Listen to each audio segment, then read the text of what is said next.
Assalamualaikum warahmatullahi wabarakatuh. Selamat pagi dan salam sejahtera bagi kita semua.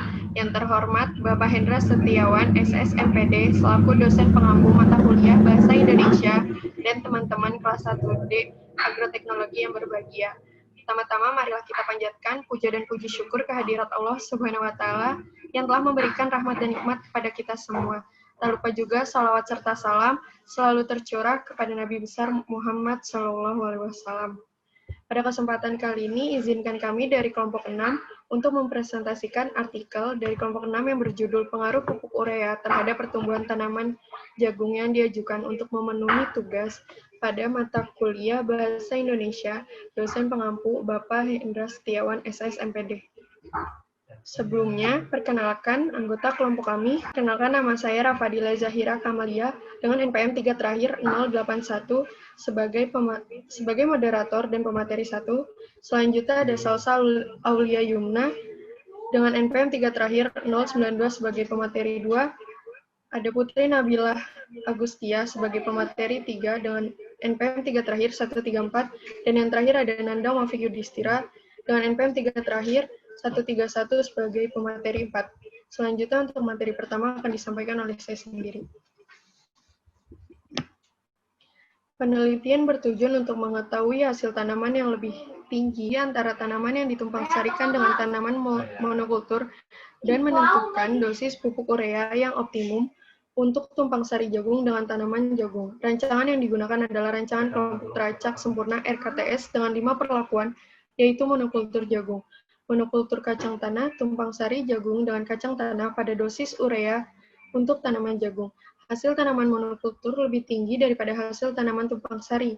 Rata-rata hasil tanaman jagung yang ditanam secara tumpang sari yaitu 1,69 T per hektar dan tanaman kacang tanah yang ditumpang sarikan rata-rata yaitu 0,42 T per hektar. Tanaman jagung yang ditanam secara monokultur hasilnya 2,61 T per hektar dan hasil kacang tanah yang ditanam monokultur yaitu 1,0,7 T per hektar. Hasil tumpang sari tertinggi yaitu pada pemupukan urea 300 kg per hektar dengan hasil jagung 2,57 T per hektar dan kacang tanah 0,46 T per hektar. Belum diperoleh dosis pupuk urea yang optimum untuk jagung yang ditumpang sarikan dengan kacang tanah. Selanjutnya ada pendahuluan. Isi dari pendahuluan itu ada pengertian tanaman jagung, yang kedua ada batasan masalah, yang ketiga rumusan masalah, yang keempat ada tujuan, yang kelima metode penyusunan. Untuk materi selanjutnya akan disampaikan oleh Saudari Yumna, kepadanya dipersilakan. Terima kasih kepada moderator. Untuk selanjutnya ada pengertian tanaman jagung. Tanaman jagung atau Zea mays L merupakan tanaman rumput-rumputan dan berbiji tunggal monokotil. Jagung merupakan tanaman rumput kuat, sedikit berumpun dengan batang kasar dan tingginya berkisar 0,6 sampai 3 meter. Tanaman jagung termasuk jenis tumbuhan musiman dengan umur kurang lebih 3 bulan. Kedudukan taksonomi jagung adalah sebagai berikut, yaitu Kingdom Plantae, divisi Spermatophyta, subdivisi Angiospermae, kelas Monocotyledon, ordo Graminae, famili Graminaceae, genus Zea, dan spesies Zea mays L. Next.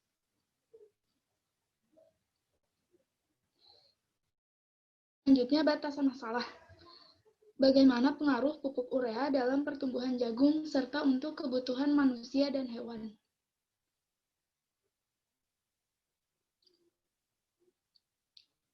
Rumusan masalahnya, dalam penelitian ini dibahas dua rumusan masalah, yaitu sebagai berikut. Yang pertama ada bagaimana pengaruh pupuk urea terhadap pertumbuhan jagung. Yang kedua, berapa banyak pupuk urea yang digunakan untuk memberikan pertumbuhan jagung. Tujuannya untuk mengetahui pengaruh pupuk urea terhadap pertumbuhan tanaman jagung, serta memperlakukan berapa banyak pupuk urea yang akan digunakan agar menghasilkan pertumbuhan tanaman jagung yang lebih baik.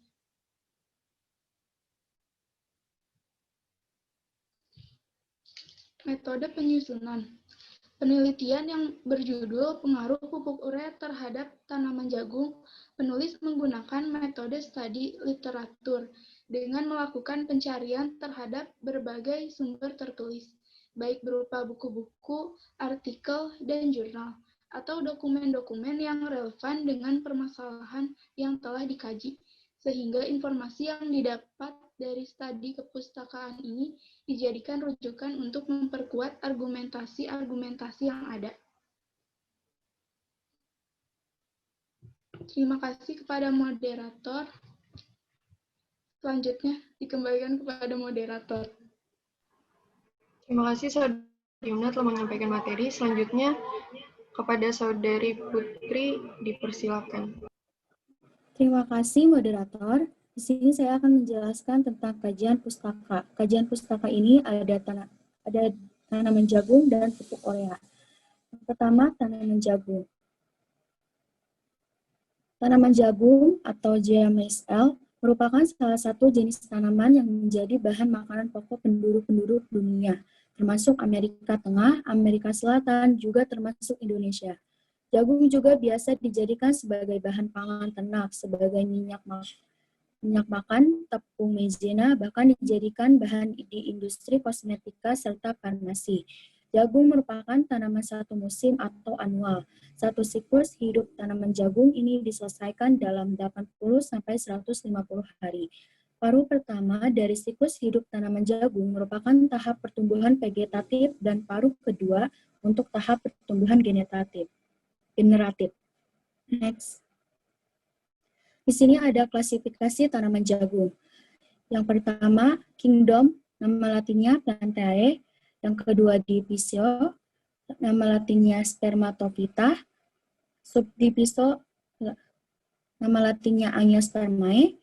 Kelas, nama latinnya Monocotyledon. Ordo, nama latinnya Graminae. Famili, nama latinnya Graminaceae. Genus, nama latinnya Zeae. Spesies, nama latinnya JMSL. Next. Morfologi tanaman jagung. Yang pertama yaitu ada akar. Sistem perakaran tanaman jagung terdiri dari 4 macam akar, yaitu akar utama, akar cabang, akar lateral, dan akar rambut. Sistem perakaran ini berfungsi sebagai alat untuk menghisap air dan garam-garam mineral yang ada dalam tanah, mengeluarkan zat organik dan senyawa yang tidak dibutuhkan, dan alat pernapasan. Akar tanaman jagung termasuk dalam akar serabut yang mempunyai panjangnya bisa mencapai kedalaman 8 meter meskipun sebagian besar yang berada di kisaran 2 meter. Yang kedua yaitu ada batang. Batang tanaman jagung tegak dan mudah terlihat seperti tanaman sorghum dan tebu.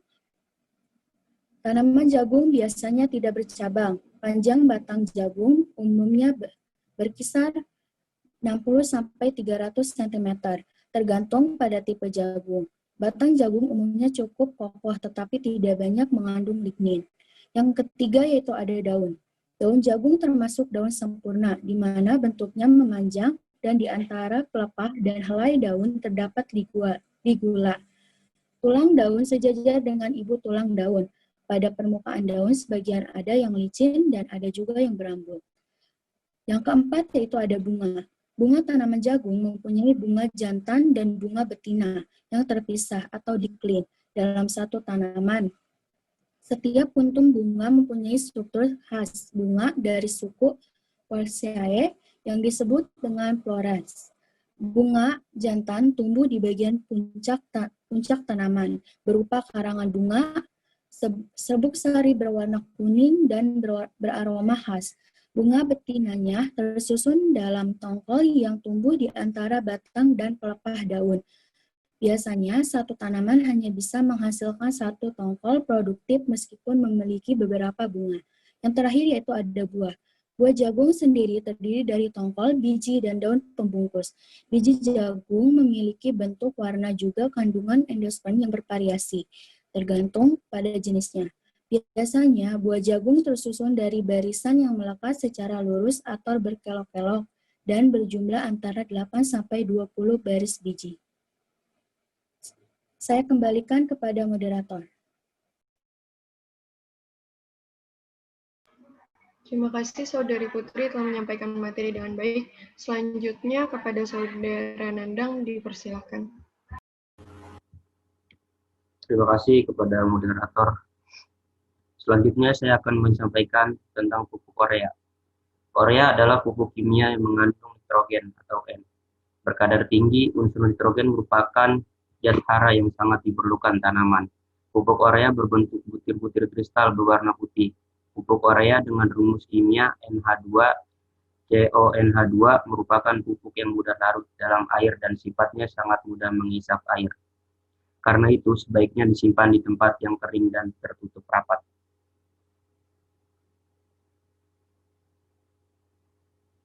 Ciri-ciri pupuk urea. Yang pertama, dia mengandung nitrogen dalam kurung N berkadar tinggi. Yang kedua, berbentuk butir-butir kristal berwarna putih. Yang ketiga, memiliki rumus kimia NH2CONH2. Yang keempat, mudah larut dalam air dan sifatnya sangat mudah menghisap air dalam kurung hygroscopis. Yang kelima, mengandung unsur hara N sebesar 46%. Next. Manfaat pupuk urea. Yang pertama, membuat daun tanaman lebih hijau, segar, dan banyak mengandung butiran hijau daun dan kurung klorofil yang mempunyai peranan sangat penting dalam proses fotosintesa. 2. Mempercepat pertumbuhan tanaman dalam kurung tinggi, jumlah makanan, cabang, dan lain-lain, menambah kandungan protein tanaman. Yang ketiga, dapat dipakai untuk semua jenis tanaman, baik tanaman pangan, hortikura, tanaman perkebunan. Yang keempat, dengan pemupukan yang tepat dan benar, dalam kurung berimbang, secara teratur, tanaman akan tumbuh segar, sehat, dan memberikan hasil yang berlipat ganda dan tidak merusak struktur tanah. Next. Analisis pengaruh pupuk urea terhadap pertumbuhan tanaman jagung. Yang pertama yaitu adalah urea 50 kg per 1 kali aplikasi, hasilnya 72,33 dan 98,10. Yang kedua urea 50 kg 2 kali aplikasi, hasilnya 70,66. Yang kedua ada 102,73. Yang ketiga urea 100 kg 1 kali aplikasi dengan hasil 78,44. Yang kedua itu 103,63. Yang keempat adalah urea 150 kg dalam 1 aplikasi, hasil 80,44, 109,13. Yang kelima urea 150 kg dalam 2 aplikasi, 72,62 dan 109,20.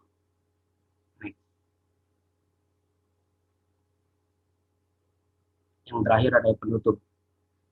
Kesimpulan. Yang satu, kombinasi dosis dan waktu tepat aplikasi pupuk urea berpengaruh nyata terhadap tinggi tanaman, umur 40 dan 47 HST, jumlah daun per tanaman, umur 40 dan 47 HST, diameter batang umur 40 dan 47 HST, panjang dan diameter tongkol berkelobot dan bobot tongkol berkelobot per petak. Yang kedua, kombinasi dosis dan waktu aplikasi pupuk urea terbaik pada bobot tongkol, stem application, perpetakan terbesar pada pelakuan 1 urea 150 kg dan 3 kali aplikasi dengan bobot 9,07 per petak setara dengan 19,33 ton per hektar. Yang kedua, saran.